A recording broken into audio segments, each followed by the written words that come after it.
അത് ലീഗ് മനോഹരമായിട്ട് പറയല്ലോ. ലീഗ് പറയുമ്പോ അവരെ ന്യായല്ലേ പറയുന്നത്. ലീഗുകാർക്ക് സമൂഹത്തെ ഈ അവസരം ഉപയോഗിച്ചിട്ട് ഒരു വർഗീയവൽക്കരണം, ലീഗെല്ലാം വർഗീയമായിട്ടാണ് ഇപ്പൊ. മലപ്പുറം എന്നൊരു കേട്ടാൽ അപ്പോ വർഗീയം. മലപ്പുറം എന്ന് കേട്ടാൽ നല്ലൊരു സ്ഥലല്ലേ.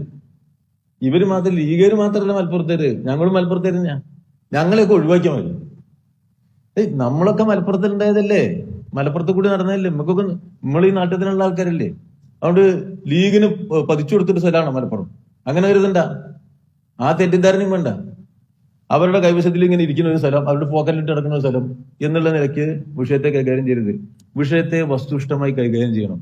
ഒരു വസ്തുതയിൽ നമ്മുടെ സമൂഹത്തിൽ നടക്കുന്ന തെറ്റായ പ്രവണതകളുമായി ബന്ധപ്പെടുത്തിയ ചില വസ്തുതകൾ പുറത്തു വന്നാൽ അത് ഉടൻ തന്നെ അതിനെ വർഗീയമായ ഒരു വിശകലനത്തിൽ കാണാൻ പാടില്ല. അതാണ് ഇപ്പൊ സംഭവിച്ചിരിക്കുന്നത്. മുസ്ലിം ലീഗിനെ സംബന്ധിച്ചിടത്തോളം, UDF സംബന്ധിച്ചിടത്തോളം വസ്തുതകളെ വർഗീയമായ വീക്ഷണകോണിൽ നിന്നുകൊണ്ട് വിശകലനം ചെയ്യുന്ന രീതി അവർ നടപ്പിലാക്കുകയാണ്. അതാണ് ഇപ്പോൾ കാണുന്നത്.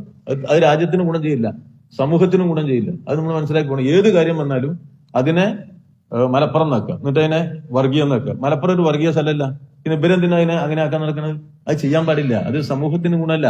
നമ്മുടെ സമൂഹത്തിൽ ഇസ്ലാമോഫോബിയ രൂപപ്പെടുത്തുന്ന പ്രചരണ രീതിയാണ് ഇവർ നടത്തിക്കൊണ്ടിരിക്കുന്നത്. അത് സമൂഹത്തിന് ഗുണം ചെയ്യില്ല. നമ്മുടെ നാട്ടിൽ തകരാറുകൾ എല്ലാ സ്ഥലത്തും ഉണ്ടാവും.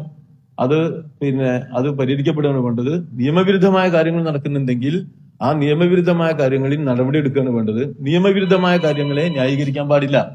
അതാണ് ഗവൺമെന്റ് ഇവിടെ നിയമവിരുദ്ധമായ കാര്യങ്ങളിൽ കൃത്യമായ നടപടികൾ എടുത്തു പോകുന്നു. ആ നടപടികളെ നമ്മൾ മറ്റൊരു തരത്തിൽ വ്യാഖ്യാനിക്കുന്നു.